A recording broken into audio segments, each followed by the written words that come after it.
Για το 2025 είχαν προϋπολογιστεί περισσότερα από $260 εκατομμύρια για υποτιθέμενα ανεξάρτητα μέσα ενημέρωσης. Πρόκειται για το μεγαλύτερο χειραγωγούμενο πληρωμένο δίκτυο επηρεασμού της κοινής γνώμης που έχει ποτέ αποκαλυφθεί σε παγκόσμια κλίμακα. Πίσω από αυτό βρίσκεται η U-Site που τώρα ο Ντόναλντ Τραμπ θέλει να κλείσει και που ο πιο στενός συνεργάτης του, Elon Musk, τη χαρακτηρίζει εγκληματική οργάνωση.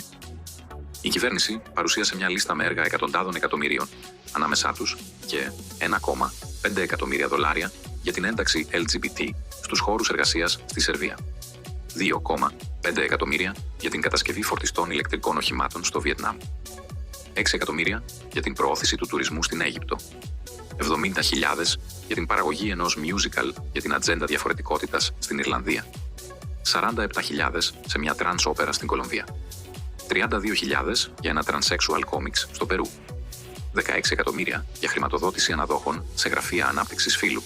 Κάποιοι από αυτούς τους ισχυρισμούς που παρουσίασε η κυβέρνηση Τραμπ αμφισβητήθηκε ότι αφορούσαν πράγματι τη USAID. Αποδείχτηκε όμως ότι η σπατάλη προερχόταν τελικά από το State Department. Η διάθεση της κυβέρνησης Τραμπ να βγουν όλα τα άπλυτα της μυστικής διπλωματίας των Ηνωμένων Πολιτειών έναντι σκοτεινών χρηματοδοτήσεων, προκειμένου να προωθούνται οι ατζέντες Biden, woke, πράσινη ανάπτυξη, γεωπολιτικές επιδιώξεις και άλλες, έφερε στο φως ακόμα και την ίδια του την οικογένεια. Κατά τη διάρκεια της πρώτης θητείας του, η κόρη του Αμερικανού Προέδρου Ιβάνκα Τραμπ ξόδεψε αδικαιολόγητα πάνω από $9.000 από τη USAID για να αγοράσει εξοπλισμό εγγραφής και αναπαραγωγής βίντεο για μια εκδήλωση στον Λευκό Οίκο. Η USAID ιδρύθηκε το 1961 και γρήγορα έδειξε ενδιαφέρον για την Κύπρο, ειδικά μετά την εισβολή των Τούρκων. Επισήμενε διαρκώς ότι οι Κύπροι δεν πρόκειται να αναγνωρίσουν ένα τουρκοκυπριακό κράτος και τους επέκρινε όταν αποχωρούσαν από διάφορες εκδηλώσεις όπου συμμετείχε και το ψευδοκράτος.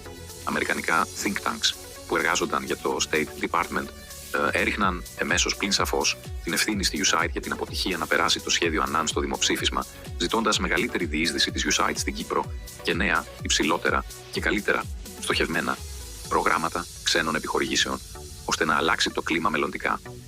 Πρόσφατα ήρθε στο φως από τα αλβανικά μέσα ενημέρωσης μια λίστα σχετικά με τους μισθούς των επικεφαλής μη κυβερνητικών οργανώσεων στην Αλβανία. Το πιο εντυπωσιακό στοιχείο της δημοσίευσης αφορά ένα συγκεκριμένο όνομα, την Τελίνα Φίκο. Η συγκεκριμένη αξιωματούχος φέρεται ότι έχει λάβει περίπου $1 εκατομμύριο αποκλειστικά ως μισθό για τη συμβολή της στη μεταρρύθμιση της δικαιοσύνης στην Αλβανία. Η ίδια, όμως, έχει δηλώσει ότι το ετήσιο εισόδημά της ανέρχεται στα $100.000. Το East West Management Institute, που ανήκει κυρίως στον Σόρος, έχει πάρει συνολικά $260 εκατομμύρια από τη USAID. Όχι μόνο για την Αλβανία, αλλά και για τη δικαιοσύνη στη Γεωργία, στην Ουγκάντα, αλλά και για να προωθήσει την ευρωπαϊκή πορεία της Σερβίας. Σύμφωνα με αυτά τα στοιχεία, η USAID διοχέτευσε κεφάλαια μέσω του προγράμματος της κοινωνίας των πολιτών για να υποστηρίξει το δίκτυο ιδρυμάτων του Σόρος στην Αλβανία. Ο στόχος φέρεται ότι ήταν η ενίσχυση της επιρροής της τότε κυβέρνησης στο δικαστικό σύστημα.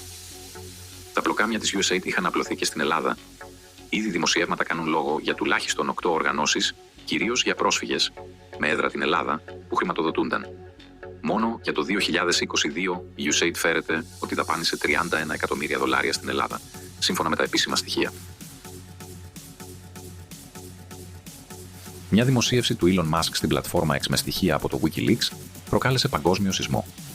Η Υπηρεσία των Ηνωμένων Πολιτειών Αμερικής για τη Διεθνή Ανάπτυξη USAID, που υπάγεται στο State Department, χρηματοδότησε 6.200 δημοσιογράφους, 707 μέσα μαζικής ενημέρωσης και 279 μη κυβερνητικές οργανώσεις που σχετίζονται με media, ανάμεσά τους και 9 στα 10 μέσα ενημέρωσης της Ουκρανίας.